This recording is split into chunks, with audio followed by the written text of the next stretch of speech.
Hello and welcome back to the Dropback NFL show here on Brit Ballin. I'm Sam Lewis and joined by, it's only Matt Burns Peak today, but how you doing, Matt? I'm good, mate. I'm really good. What do you mean only Matt Burns Peak? I meant in terms of everyone else being here, not that you're an only. Get over yourself. We all love you, mate. There we go. That's what I wanted, the ego trip. How's it going, mate? You good? Yeah, we're doing good here. We're going to have another breakdown from you. I mean, we ended the podcast with a breakdown. I thought we'd choose another podcast episode. I mean, it'd be fitting, even wouldn't it? Straight away, just to get you wound up. So let's dive straight into it. You're wearing your Miami Dolphins t-shirt, and it seems we've already all the quarterbacks around the NFL getting hurt. We've already got 4 out for this weekend, including your boy Tua Tagovailoa, who, I mean, you were complaining about the O-line, and it turns out since recording the podcast that he does have broken ribs. Yeah. I mean, a bit of a weird one because there was a bit of hope on Sunday that, the initial X-rays came back negative, so it was like, okay, so we might have avoided something pretty grim here. And then now it turns out that actually upon further X-raying, his ribs are not in a good place at all. They're probably just about connected to his body after the amount of beating he took from the Bills. Oh, it's a big old hit, that, wasn't it? It landed straight on him. I suppose that's why that rule's in place, the one we all got really annoyed about a few years ago about defenders landing on the quarterbacks.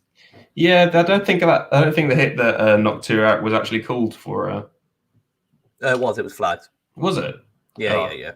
It did. Good. I mean, it definitely wasn't malicious. It was just no. But yeah, I mean, come on, you're crushing the man's ribs. But as you mentioned, it's very much unfortunately reached that part of the season where we're starting to see key players going down for lots of teams, and some QBs going down pretty early doors can dramatically change the season outlook for a lot of teams. Well, I mean, it's not just a season. I mean, we could put Tua and we could put Wentz in this camp as well. Like, part of the thing for these two guys is the Colts and the Dolphins. They wanted to see what they had in these players because coming into season, serious question marks about the position, believe it or not, about Tua, but certainly for Wentz, one of those question marks is availability. And now they've both gone down, which, I mean, sucks for both these teams when they're trying to get a handle of what they've got in the position. Yeah, exactly. I mean, I can't remember if it was you or Staniel who said in the group chat about the best ability is availability. It was why, so it's probably me. Yeah, probably me. But yeah, so I mean, it is a big worry for both these teams. This was a very critical year. I mean, obviously from a Dolphins fan's perspective of finally providing Tua with the weapons to be able to fully understand his ability as a passer, but also massively. Well, I mean, to be fair, Flores and Greer thought they'd sorted the O-line. We did make a few moves on the O-line. They're just wrong. They just turned out to not work. And I mean, like you said, with Carson Wentz as well, there, Slew, like, this was a big year for Carson Wentz, and it got off to a terrible start with that foot injury in camp. Was he going to even be available for most of the season? And then rushes back, lo and behold, injured again.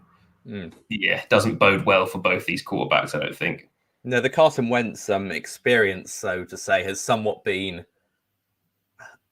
sped up to rapid degrees in Indy. Carson, I was like, they're still in this honeymoon period where they're like, oh my God, look at Wentz's, we're going to make something of every play attitude. I love how he keeps fighting for it. Great moxie. And then he gets injured, and you got to realize that, yeah, it's great while you're watching it, but it's not what you want for your friend. Just learn to throw it away. He just needs to learn when to give up on a play, because he goes out like, right, I'm going to fucking die on this play. Yeah. And we're going to all. And he does. And he does, yeah. It's like, we're bloody getting something here, or I'll die trying. But yeah. It's like, yeah, I'm going to try. Now, Aaron Donald's got me in his right. Doesn't matter. I'm just going to try and swing around, and I'll somehow crush both of my ankles under his body, despite being on different sides of him. Yeah, I mean, that to be fair, when that got released, that Carson Wentz is dealing with not 1 but 2 sprained ankles. My immediate thought was like, well, how is he walking? To be honest, like, apparently he was on one of them. Pain? You know them scooters that you put your knee up on. Oh God! Apparently he was doing that and he's pushing off because he didn't realize at the time that he'd sprained both ankles. Oh, for God's sake! But his immediate reaction after going to the sideline was to put himself back into the game. I mean, this shouldn't be much of a surprise from a guy that threw a touchdown play after tearing his bloody ACL. Yeah.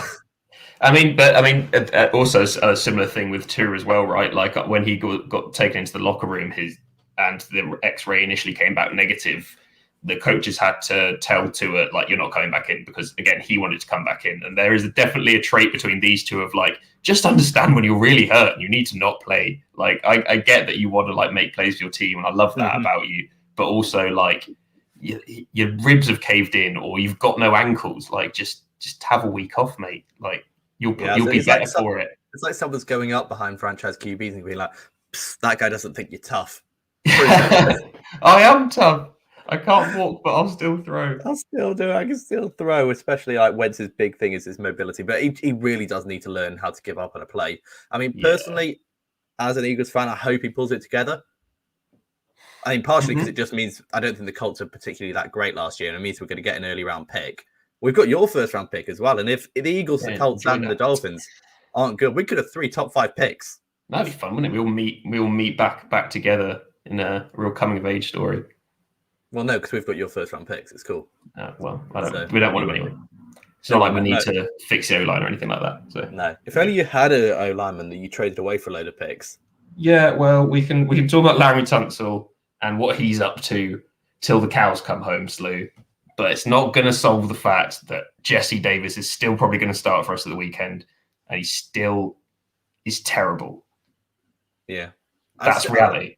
Looking at how bad you were this weekend against the Bills, I don't understand how Tua wasn't absolutely murdered by the Patriots in week 1. Yeah. It's a minor miracle. Absolutely fair. To be honest, our offense wasn't amazing against the Pats.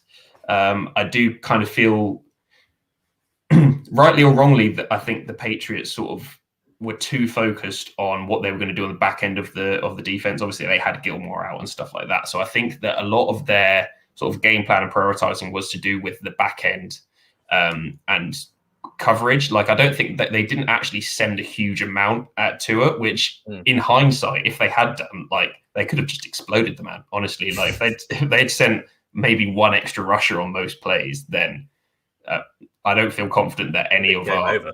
Yeah, I mean, outside of Robert Hunt, I don't feel confident in anyone else on that O-line being able to win a one-on-one matchup right now. They're just all playing terribly. That's reassuring, being in week 2 of the season. Yeah, and then we've got the Raiders this week as well, so that should be good. Oh, Matt Crosby is going to eat. Is it Jacoby Brissett will be started for you then? Will be Jacoby Brissett, who actually, to be fair... He's a hefty boy. He can take a hit. And I think he actually played quite well last week in relief of Tua. Again, still got bullied by the Bills D-line. Like, he just got systematically beaten up for the whole of the second half, and most of the first half.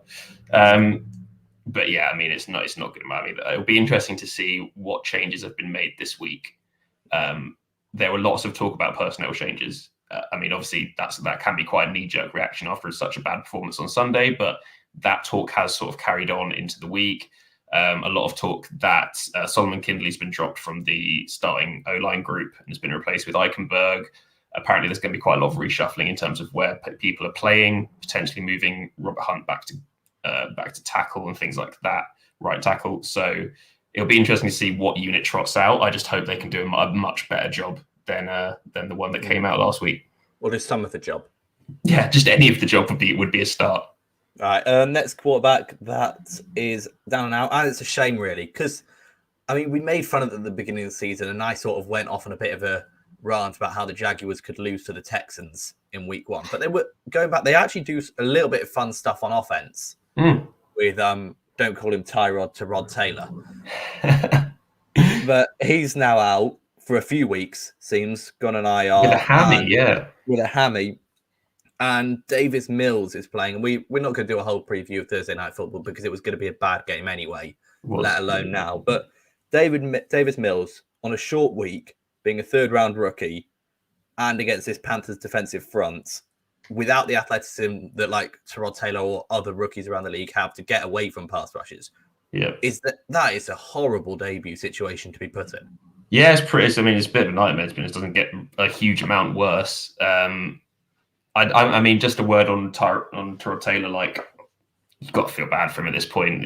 It's almost like fate has willed that he will not get a fair shot at being the starter. I know we had a few bits and pieces while he was at the Bills, but I'm talking about like an extended you are the starting quarterback for this team. It looked like he'd finally got that with Houston, and then hammy explodes, done for 3 or 4 weeks. So I feel for that guy. And yeah, it's a shame because, as you said, the Texans were playing well. It's almost like being absolutely devoid of any expectation gave them like a freedom to almost express themselves a little bit more, get a bit more creative, as you said, on the offensive side of the ball.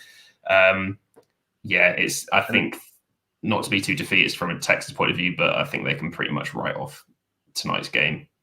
Yeah, I mean, especially how much of that is built on Tyrod Taylor's mobility with the option games. They are like, it's almost Ravens-esque, which I mean shouldn't be surprising with David Culley coming over with the stuff where they do with the heavy packages and getting option plays, running the ball a lot. I mean, what's he called? The good version of Kenny Stills. Brandon Cooks is having so harsh but so fair. Is having himself a pretty good season. I mean, yeah. So I mean, all I see is what just runs up the middle with Mark Ingram and just try and heave it over the top to Brandon Mills tonight. Yeah. I mean, yeah, that's got to be the game plan, right? Like, I mean, to be fair to Mills, like I want to see him succeed. Like, would be more than delighted to be proven wrong and him to have a fantastic game tonight. But just like you said, there's too many factors where you just think, yeah, you're not set up for success right now in this situation.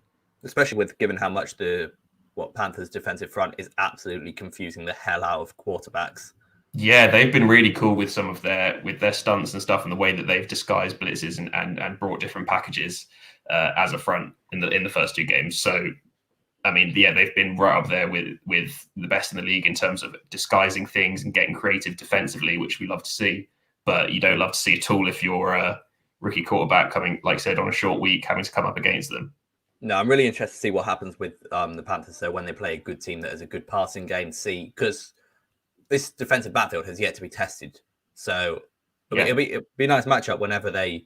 I mean, I don't have their fixture list in front of me, but it'll be exciting when they play a good team. Because, like I said, they played the Saints that didn't have any weapons and didn't have the benefit of going 20 points up straight away. Well, that helps. And it was the Jets, wasn't it? Week 1. Yes, it was. It was Zach Wilson, the Jets. So Sam Darnold beating up his former team. I'm sure he took no satisfaction from that whatsoever. Yeah. And so the final QB injury, I mean, it's not, I don't want to say it's a good injury because Andy Dalton there's no such thing to as be a good sacrificial injury, lamb for Justin Fields. But it is nice to see that Matt Nagy actually being forced to play Justin Fields, even though he said that when Andy Dalton's healthy again, he will be the starter. Yeah, well, I think we'll just see about that, won't we, Nagy? To be honest, like, I mean, we were talking about it before we went live, Slew, about it doesn't really matter what Justin Fields could be terrible. I generally think Justin Fields will come out. I don't think he will because he's a great player with great potential, and his mobility and athleticism changes everything. But I mean, Justin Fields in an alternative reality could come out and throw 5 interceptions this week, and I still think the Chicago Bears fans will be so vocal in wanting to see more Justin Fields as opposed to seeing him bench for Andy Dalton that now he's not got a choice at this point. Like, I think Justin Fields will finish the season either, I mean, hopefully not injured, but if he stays healthy, he will finish the season as the starting quarterback for the Bears. And it sucks for Dalton. He didn't do too much wrong. Bad stroke of luck. But yeah, you always felt with this team, as soon as Fields came in, the fans weren't going to let him come back out, simply. No, well, this is a fan base that hasn't seen a franchise quarterback in however long. I mean, Exactly. That even goes to depending if you call Jim McMahon a franchise quarterback, and if you don't include him, then what, never? Certainly not in the bloody modern era. But, yeah, exactly. Justin Fields, like, his stat line looks a hell of a lot better if Allen Robinson doesn't drop that bomb into the end zone. There's like a 40-yarder on a fade route where he just is in his bucket. He just dropped it. Like Allen Robinson catches that 9 times out of 10. Yeah, I mean, help the QB out a little bit. I mean, yeah, it's tough for Dalton on this. I think I do feel sorry for him, and partly because by all accounts he is a great teammate. Like you saw on his NFL mic'd up, so they're selective with what they show you for sure. But like by all accounts, it looked like he was very supportive of Justin Fields. Like he's a guy who wants the team to win. He supports his teammates. It's tough seeing a guy with that sort of mentality and attitude repeatedly getting these sort of strokes of bad luck and having his job taken. Yeah. But you can't really deny that. You look at it in a vacuum, who would you rather see, Dalton or Fields lining up for your team? Like, I don't think anyone outside of Dalton's immediate family are probably going to say anything other than Fields. Yeah, and it'd be nice for them to have a week to game plan with Justin Fields, like what they're going to do. Like I'm going to assume they're going to put a whole lot more option stuff in, because there were 3 or 4 times against the Bengals where they're running a zone play, and it looked like Dalton could have he would have got 3 yards. Justin Fields could have just held the ball and gone for about 40 yards because there was absolutely no one covering that. So whether that's because he just wasn't given the freedom, is like, right, we use the game, just hand the ball off. But that seems like a strange decision from Nagy. So. But yeah, it'd be nice to see if they actually include a little bit of fun in their offense, because he's got a much more of a live arm than Andy Dalton does as well. So more vertical, should be running room as well. More air yards. Right, while you introduce the next segment, I'm going to plug my laptop in. Are you going to die? It is going to die. That is convenient, because the next game is, he's properly dead. He's gone. Hopefully we've got the LA Chargers. Hopefully Matt has him against the Kansas City Chiefs. The best of the 1:00 games. Chiefs are favored in this, and we'll see when Matt comes out. Oh, he's properly dead. We'll see when he comes back. In the meantime, did you know, listeners, this is the first time that Patrick Mahomes and the Kansas City Chiefs haven't been top of the division throughout his whole career, which granted is only 3 years' time. Oh, he's back. Did you hear that little tidbit I had? I did. That is a really good tidbit, actually. I didn't know that. That's quite good. That is crazy. And like the first time since 2016, they haven't been at least tied for top of the division. Madness. That is an outrageous stat. Yeah, that's ridiculous. That is ridiculous. I mean, this matchup, we knew it was going to happen. Obviously, we get to see it twice a year, but how exciting is this matchup now? I'm so glad we get to see this matchup 2 times a year for the next 10 years. Yeah, I mean, ridiculous, isn't it? Like, and it's a running thing with the Dropback podcast, and especially me and Slew. And to be fair, I think Joe and Stan were also on the same boat with us. Like, we were not sold on Justin Herbert at all coming out of college. Like, we all had a lot of reservations about his decision making and his accuracy in the pros. Would he be able to be as effective? And yeah, we've been resoundingly wrong, to be honest. And like, one of those 3 hands up, because he's been fantastic. Like, he has been everything that the Chargers would have wanted him to be and more so far in his career. His ability to, extend plays, his ability to make tough throws and thread the needle has been superb. And then you've obviously got the best quarterback in the league in Pat Mahomes. I mean, it doesn't really get much better than that. No, absolutely doesn't. And you're right. Like, there are some throws that both of these guys made, but Justin Herbert is different in the way that he makes them all. He's sort of like an old school quarterback. Like, he'll go through his progressions and absolutely rifle in a shot. Whereas Mahomes just runs around. Is like, right, that's Mahomes. No one else can do that. Yeah. In Justin Herbert, he makes throws that like no one else can do, but it's somehow within the structure of the play. It's like they're building this for like, right, you've got obscene talent. We're just going to give you these shots versus cover 2 when we see it. And you've got the freedom just to absolutely rifle it in there because no one's going to stop that. I mean, they were unlucky to lose to Dallas. Hugely.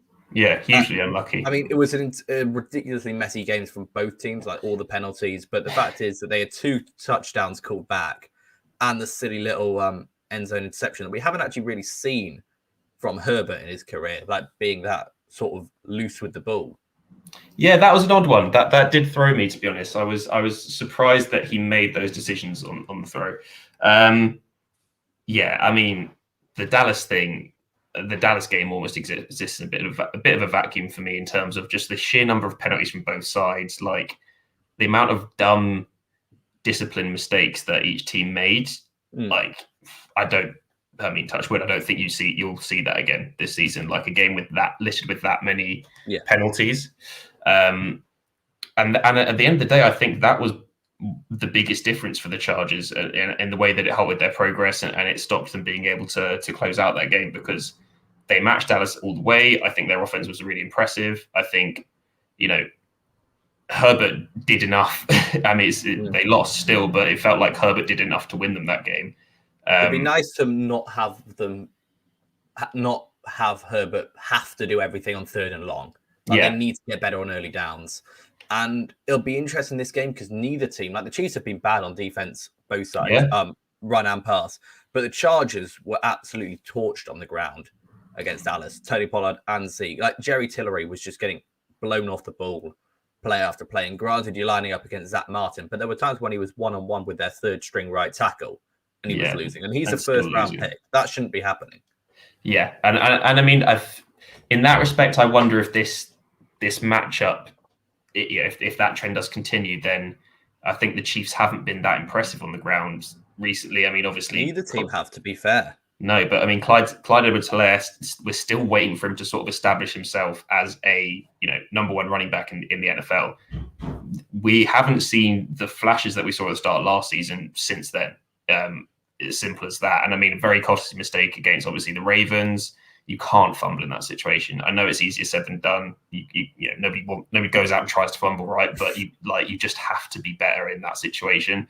You don't even necessarily need the yards there to fight. Exactly. Just cover the ball up. Like, you're basically within field goal range there anyway. All you need to do is wind down the clock. Like, that game is won. Like, I went back and watched. I didn't realize how over that game was until the fumble. Well, that game is done. Absolutely, and it's almost. I think that's where the sort of veteran nous of game intelligence, situational awareness. That's something that Edwards-Helaire needs to get better at for sure. Because, like you said, in that situation, the yards are a bonus. The more important thing is taking time off the clock and staying more or less where you are on the field, to be honest. So that was a dumb error. And I think the Chargers in that respect will be, this is a good opportunity for the Chargers to be able to actually beat the Chiefs. Like if we can take the running games and sort of take them out of the equation, which has been, like you said, the Chargers' probably biggest weakness on defense for sure, stopping the run. When that's not a factor, we already know they've got a good secondary, which is going to be a challenge for Mahomes.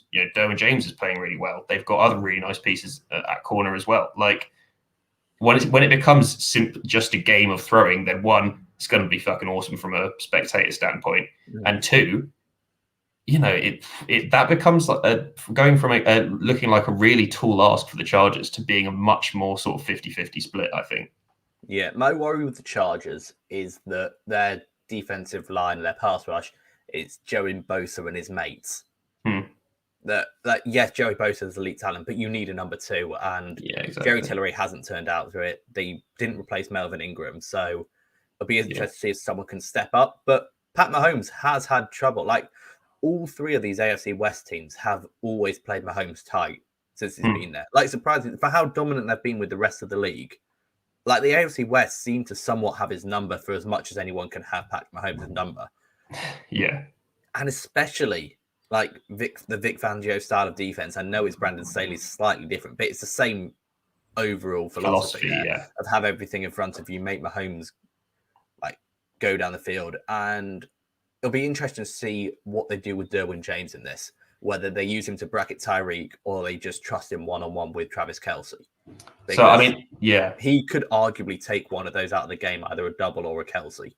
Exactly. So, I mean, I think, it's easy to say, and like I said, we might see something completely different on Sunday. But if I'm the Chargers, I think I'm sticking Derwin James on Kelce. I think I'm bracket coveraging Tyreek wherever he goes at all times, one underneath, taking out the short routes, and one over the top, or just purely charged with staying over the top.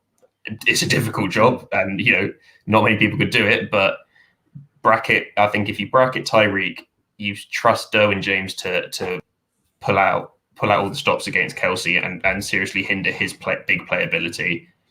That's a very different offense that the Chiefs are limited to. They've still got talent. They may still be able to put those big chunk plays on you because that's the Chiefs. That's their offense. Those are the people that they have. But I think they have a genuine chance with Derwin James in being able to severely limit Kelce's effectiveness. Yeah, he's one of the few players in the league that can actually match up with Kelce all game long. Like, he's not going to win every rep because that's ridiculous. Because Kelce is one of the top 5 receiving weapons in the league. Exactly. There isn't a safety that would win every rep against Kelce, plain and simple. No, but at least you can trust him to at least make every rep a battle. He's not going to get those option routes. They just like, right, I'm just going to set you up that way, go that way, easy 7 yards, and then I'm going to rumble for 10 after the catch. Exactly. But it's not going to happen every time. Yeah, and I think one of the things that Derwin James brings to as well is the physicality. And he's a big hitter, but he's still a sure tackler.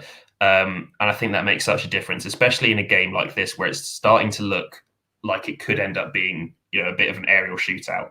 If you can be the defense that sets the tone with some big hits on receivers, Kelsey might make a big catch, but if Derwin James is right there and delivers an absolute thump on him, there's something there that sets a tone and it sets a precedent, and it can really impact psychologically how a team views the receiving game. When you start to see your players getting thumped every time they make a catch, it gets tricky. And as a thumping former cornerback, you know all about that, right? Absolutely pure pass blocking, pass defending corner. Have you managed to talk yourself into taking the Chargers in this game, or do you think you'll probably still side with the Chiefs? I don't know. I don't know if I can even commit either way at this point, which is an absolute Joe Stanzo wobble on the fence move. Yeah. But I mean, can we at least agree that the Chargers will probably cover the spread? Probably be less than a touchdown?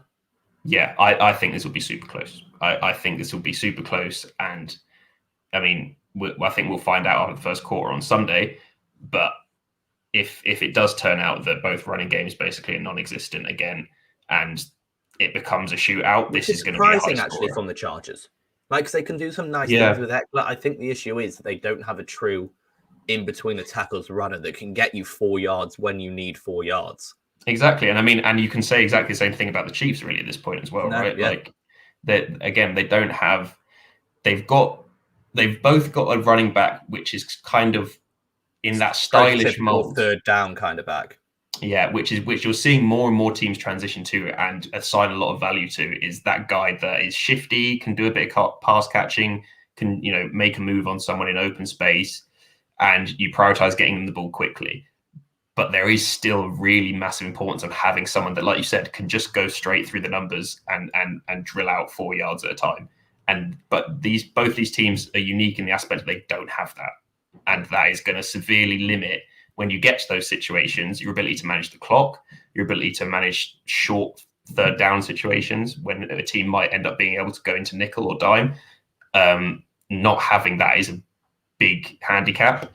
And not putting yourself in those 3rd and 8s or longer situations that we've seen both these teams sort of be in, especially the Chargers for much of the first 2 games. Definitely. And I mean, like, as well, like, going back to what we were talking about, the Chiefs and the Baltimore game, if the Chiefs have one of those, if the Chiefs have someone that can just rumble for 4 yards through the tackles or through the guards, they win that game. I mean, simple and plain. They run down the clock, they stay in field goal range, they kick the field goal, and it's over. So it has that level of importance in terms of being able to extend and take a game out of the opposition's hands. And for that reason, neither of these teams can take the game out of the other team's hands. So I feel like it is going to be high scoring and it is going to be close. Yeah, absolutely. Let's move on to the next game of the week, which features, astonishingly, your fantasy football quarterback. Never thought he'd see the day. Tom Brady and the Tampa Bay Buccaneers traveling to LA, battle of 2-0 teams. One of the later kickoffs here in the UK. It should be fun, this one. This should be really fun. And I mean, Stan will be ecstatic about what he's seen so far from Matty Stafford, because I know how much Stan was excited about that move. And Matty Stafford's looked really good for the Rams. He does almost look like that missing piece. And again, another matchup where you've got 2 elite quarterbacks in a situation where they've got fantastic weapons. They've both got balanced offenses, but they've both got really, really good defenses too. I feel like the Rams defense is a bit more individually focused, as I think it was Joe or Stan mentioned last week, which it makes it a more fragile unit. But with Aaron Donald, when you say individually focused, you mean like more reliant on those? Reliant on the big names, right? Yeah, you've got Jalen Ramsey, you've got Aaron Donald, and the defense sort of goes how they go. Whereas I feel like with the Bucs, the talent is more sort of spread out, less, potentially you could argue less concentrated, but more spread out across every member of that defense. I honestly think this will come down to, maybe who controls the run game. To be honest, like we were talking a bit about it with the last matchup, but with this one, who can set the tempo on the ground? Who can force it to be a shootout? Because Brady's a fantastic quarterback, but I think if you get him and Stafford into a situation where they have to, when you've got a talented defense and you're expecting pass the whole time, it doesn't matter how good a quarterback you are, is it? Because that is, you can scheme things up that make that a nightmare situation. So I think if one of these teams can take away the ground game of the other and control the clock to that aspect, it could go either way. I'm still going to lean Bucks just because of how talented that roster is, but I think this could be close as well. Yeah, I would probably agree with you about the Bucks. I mean, I think we're going to have to see a lot more from the Rams running game against, which is probably the best defensive run stopping unit in the league. I mean, they've shut down basically 2 teams so far. Like, weren't able to do anything on the running game. Like, Dallas basically stopped bothering, except just to show that, unless you sort of try and stop the run, we're going to keep running it. But other than that, they just went to the air straight away. Yeah.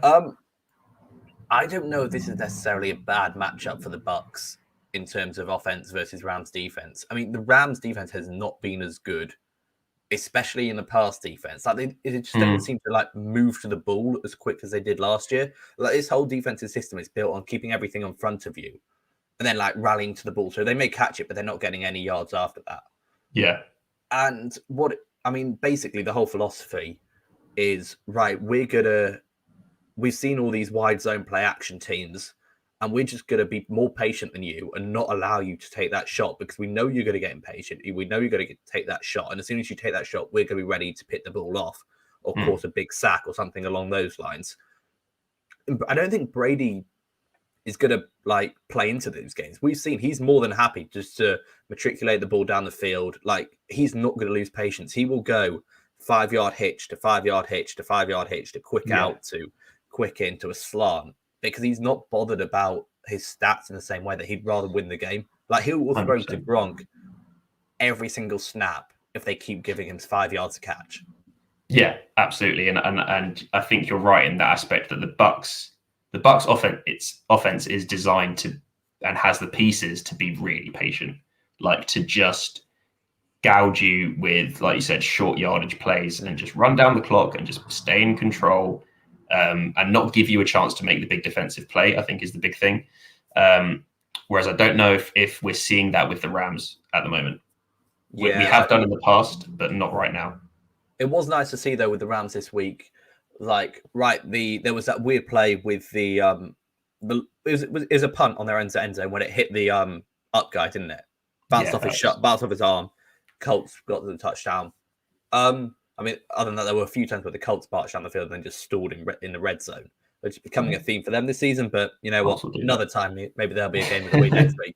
But then what we saw from the Rams is something we just haven't seen under the Goff era. It's like, right, 4 plays, let's go down the field, score a touchdown. So that's like, right, 10 yards, 40 yards, 10 yards, 15, game over. And I mean, it was beautiful to watch. It's like McVay's realizing he doesn't actually have to babysit a quarterback anymore this year. Yeah, it's that freedom, isn't it? Yeah, absolutely. There was a question he was asked in the presser about a jet sweep, and he was like, yeah, basically, I realized I didn't need to call that play anymore. That's on me. That was a bad play call because he can trust Stafford to get those 2 yards. He's not like, right, let's take it out of Jared Goff's hands. Yeah, I think, and there is definitely something to be said about that. Like, we spoke a little bit last week, I think, about the Panthers and some of the simplicity aspects that they're doing with Darnold and the offense and just executing them to a really high standard. And, about teams that sometimes outcoach themselves on plays. And we definitely saw McVay have to do that sometimes with Goff because he was so aware of the limitations of the quarterback. Whereas, like you said, you can decide something super simple for Stafford and be 100% sure that he's going to make that 5-yard out throw. How many plays do you reckon Sean McVay's drawn up in the last 4 years? Be like, I wish I could call this, but that goes into the draw. And then they trade for Stafford, they pull out the draw, got about 70 plays in there, be like, right, now's the time. Yeah, exactly. And also the other side of that is how many plays do you reckon McVay drew up where he's like, fucking hell, I need to find a way to make 3 yards it's going to be loads of moving pieces, but it's going to get us 3 yards and it doesn't mean the quarterback has to do anything, which he can now just burn and be like, actually, I can do the good plays. I can do the plays that have huge big playability. And we've seen that, like you said, they've been well good at getting chunk plays and marching quickly down the field. And we haven't seen the Rams do that or have the capacity to do that in a while. And we did see that against the Cowboys, who, yes, they've got basically 3 top-tier receivers. lining up out there. Or they did in that game because Gallup wasn't injured. But we saw them got multiple chunk plays against the Bucks, and there were a lot of times when the Bucks, if the opposing teams in 3-by-1, they would just try and match up with that number one receiver, and they just couldn't do it. And Dak was right. If you're going to keep doing this, I'm just going to keep throwing at you. I'm going to keep throwing you because I trust my guy to beat your guy. And if Dak can do it, then there's no reason like Cooper Kupp and Robert Woods and Stafford can't do that. True. Yeah, that is true. Cooper Kupp is balling out this year. That's the thing. Like Cooper Kupp is such an anomaly in many ways because I've been guilty of it before, just being like Cooper Kupp's all right, but actually you look at his stats and you look at the performances that he's put in, and Cooper Kupp is a fucking good receiver, and deserves a lot more respect as well. He does, 100%. Like he's the guy that they design things for because he's their like fake run blocker, and then he comes out and swivels out. I saw a tweet. I can't actually remember who it was by, but it made me chuckle. It was like, how funny is it that Cooper Kupp and Kyle Juszczyk play the same position? Yeah. I like that. That's good too. But yeah, it's true. Yeah. I mean, Tampa Bay, though, have just been dominant on offense. It's so hard to granted, they have played the Cowboys offense and the Atlanta Falcons, but like you still got to do it. And they just don't look like slowing down. That is the thing. Like you do have to consider the defenses that they've come up against are two that were notoriously bad last season and have stayed pretty bad this season, to be honest, by and large. So this is in many ways the Buccaneers' first real test against what you'd consider to be a top tier defense. But the thing is, we've seen them do it before. Is why it's so difficult to count against this team. Like it is, it is becoming a tiring narrative, but it is so true when you return all of your offense and they've got the benefit of having had a year of chemistry together. They are going to be firing on with one of the best quarterbacks of all time in terms of player chemistry, understanding his receivers and developing that connection. You just can't do anything about it. Like it's one of those. Like at a certain point with the Cowboys, with the Buccaneers, when they're clicking, you can put whatever defense you want in front of them, and I'm still certain they'd find a way to dash you. Yeah. So Bucks, you're probably taking on this one. I'm going to take. It's not locking you in, but if the way you're leaning right now, Tampa Bay Buccaneers. I'm leaning the Buccaneers as we stand as of Thursday at 7:00. If I'm honest, I still think no matter really what happens between now and then, obviously like barring something ridiculous, you just can't. I can't. I'm going to keep going with the Buccaneers until they give me a reason not to, and they don't look close to giving me a reason not to at this point.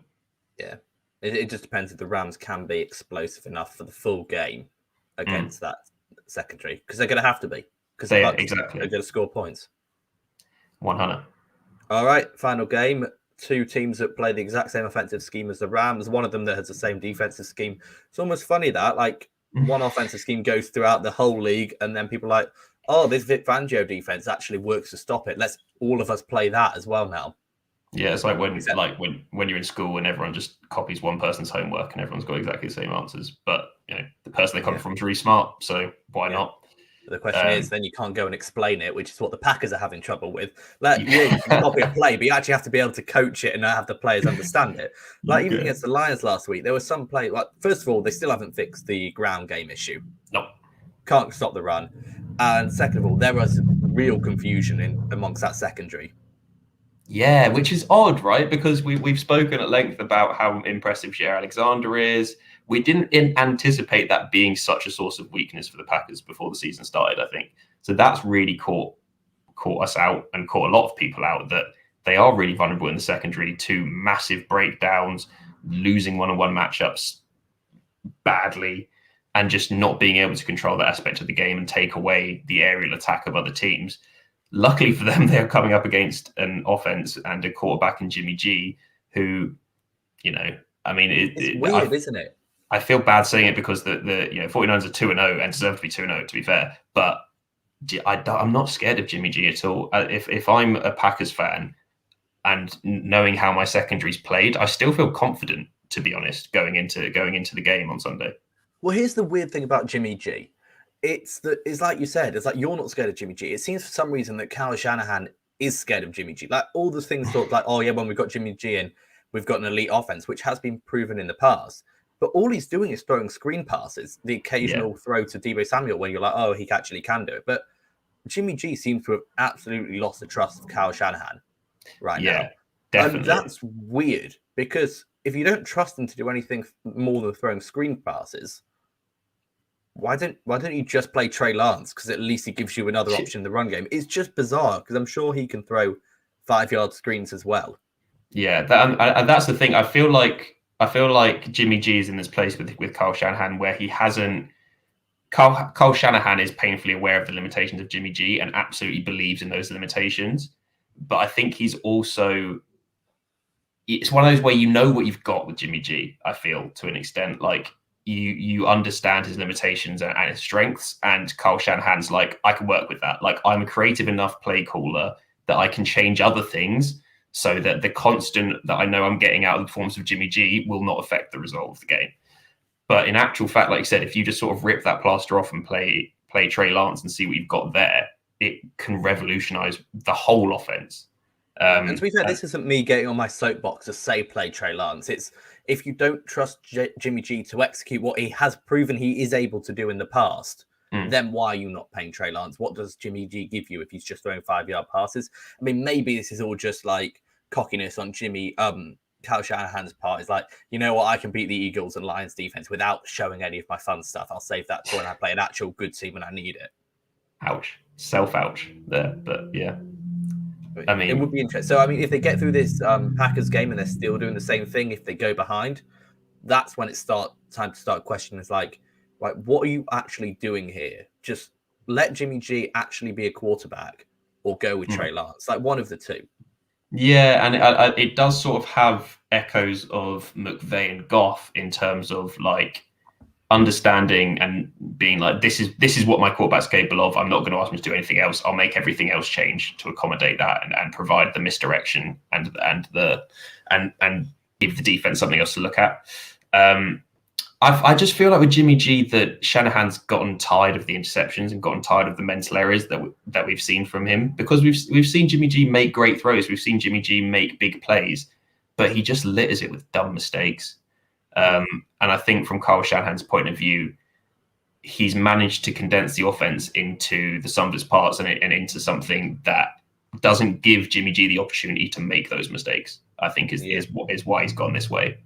Yeah, question to see whether he was like taking the ball out of Jimmy's hand, because you know those mistakes come when he's getting pressure. The Eagles have had a good D-line this year so far, so maybe against the Packers that have struggled somewhat to muster a reliable pass rush, especially with Zadarius Smith out now, whether they'll open it up a little bit more. But I mean, that'll be something to keep an eye on. I mean, I don't know. It just strikes me as odd so far. Yeah, I know what you mean, and it's almost. It does have a quite. I mean, again, we're talking about 2-0 team here, so it feels weird saying it, but the 49ers still feel quite underwhelming to me in terms of what they could be, and what we've seen them be not massively long ago, even 2 seasons. Exactly. So it feels quite strange, and it feels a little bit disappointing in an aspect that we want to see this offense do more. We want to see, some of the players on that offense. Sorry, I don't know why like 7 motorbikes just gone past my house. But yeah, we want to see some of those players like truly break out and be in positions to have big games and make big plays. It feels a bit too controlled for my liking right now, and I think that ultimately, I think they will lose to the Packers. I'll say that now, and I feel like if things start to turn. Despite this 2-0 start, I still think we were going to end up seeing Trey Lance as the starter by the end of the year. By the end of the year, yeah. I mean, especially if things start to turn. The Packers offense, I mean, basically put away any questions that they would have had. Yeah.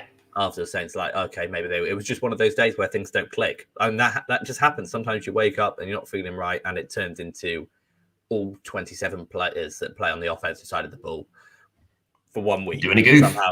Against the Saints, and they fell in the hole early, and it just happened. So you write it off, and then they looked like you struggled early on the first couple of drives against the Lions, and it's sort of like, is this going to happen? Are they just going to fall apart now? And then Aaron Rodgers started doing Aaron Rodgers things again. It's like, okay, yeah, That makes sense. Exactly. I mean, to be fair as well, I think in hindsight, maybe I think the media got carried away and we all got carried away with the whole, Aaron Rodgers' last dance. Like, he's a motivated Aaron Rodgers, so this season he's going to come out firing and he's going to be fantastic. But actually, if you consider the off season as a whole and what that does to a preparation for the season, having that amount of sort of controversy and spotlight and no Pressure. one knowing what's going to happen and pressure exactly on an entire offense, because it was never just going to be Rodgers, right? Like we're saying, Aaron Jones is firmly in his corner. Devontae Adams is firmly in his corner. Those three seem to have decided that they are dictating what's happening at this point, like in terms of with their own futures and the futures of the Packers offense. So to have that much sort of upheaval and misinformation, not understanding what's going to happen going into the season, it's actually not that surprising that they did drop the ball massively against the Saints. Like, you can't, it would be reasonable to assume that something like that might happen. But like you said, win the Detroit game, we sort of started to see again, like, oh, okay, they're starting to get clicking. I mean, Aaron Jones was a joke on the ground, and Rodgers started, like I said, doing Rodgers things that we're used to seeing, and maybe that's it. Maybe the Packers have clicked now, and they've gotten out of that funk, and they're in a place where everyone can perform to their level, and we see them kick on. I personally think that's what we're going to see in this game. I think we're going to see the proper Packers from the first whistle this time. Yeah, I mean, the 49ers had issues with the deep ball against Jalen Hurts and Jalen Reagor. Yeah. So Devontae Adams from Aaron Rodgers is a whole nother kettle of fish. And you've got to imagine they've got to be worried about that ball over the top. And until they come down and try and stop the run, Packers showed they're just going to run the ball. Like, if Aaron Jones is anywhere near your fantasy team, get him in this weekend, because the 49ers are going to have to pick their poison here, like every team that plays the Packers. And you need superstars on both ends to stop that. Yeah, and I don't think they have that right now. I think they definitely have some superstars up front in the trenches, for sure. I don't have a lot of faith in that 49ers secondary still, which is why, like you said, Slew, they struggled mightily with Hurts and Reagor with the deep ball, and now you've got an offense which, at will can tear you apart down the field with one of the best passes of the football in the league, or potentially of all time, and with a historically unreal connection between X receiver and quarterback. So that does not spell good things for a defense that struggled through the air. Yeah. I still think I'm leaning with the 49ers in this one. Ooh. Oh, I've just realized I've missed their name off the little promo card there. Just San Francisco. It's just San Francisco. No surname. I mean, it's the same weakness that the Green Bay Packers have had for 3 years now. They just can't stop the run. Yeah. And until they show me they can stop the run, like, San Francisco will hand the ball off every time. I mean, maybe they won't because they don't seem to have any healthy running backs. But well, that is another thing.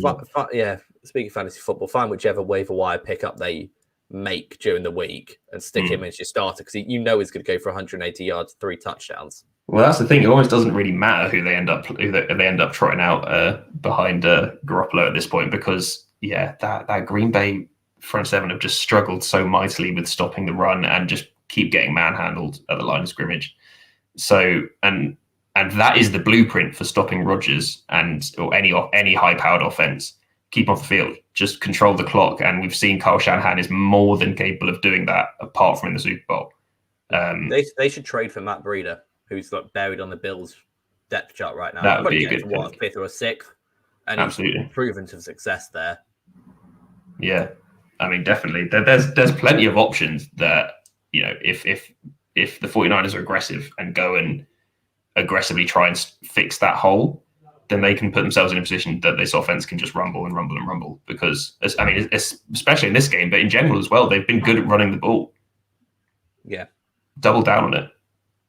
Absolutely. And they come up with getting those first downs when they need it. They're just a good, they're just a good offense, funnily enough. Like, even with restricting Jimmy G and what they're not letting him do, like, if you look at their base numbers, they're still one of the better offenses in the league, even through 2 games in their opponents. But they're doing that without a quarterback throwing past the line of scrimmage. Yeah, exactly. Just imagine if they can get Trey Lance up to speed, what he can do to that offense.